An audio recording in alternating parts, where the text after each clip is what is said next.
اختلاف نہیں کرے.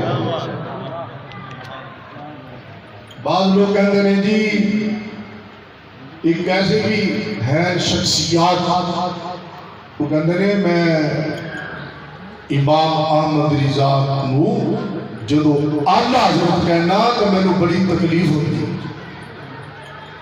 بھی تکلیف کیوں نہ ہوئے کہ آلہ حضرت نے بندہ کیتا لوگوں کو ٹیکہ ہی ادھر رہے ہیں پیڑتے ہو نہیں جنہاں نو ٹیکے لگے نے اج تک روندے میں وہ رضا کے نیزے کی مار ہے کیا دب کے آئے ہیں دب کے سینہ بیکار ہے کسی چارہ جوئی کا وار ہے کہ یہ وار وار سپار ہے.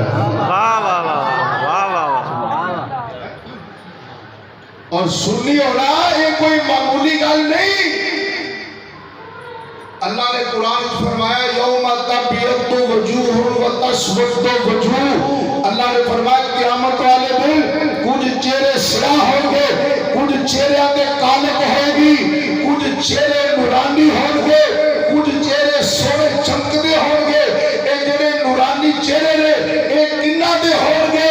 میرے نبی نے صحابی عبداللہ بن عباس رضی اللہ تعالی عنہ آپ نے فرمایا مفسر قرآن راس المفسرین ترجمان القرآن نبی پاک علیہ السلام نے صحابی حضور نے چچا زاد نبی پاک نے صحابی عبداللہ بن عباس نے فرمایا یوم ابیض وجوہ اہل سنت والجماعت کہ جنہاں دے چہرے قیامت والے دن 14ویں رات میں چند کی طرح چمکتے ہوں گے.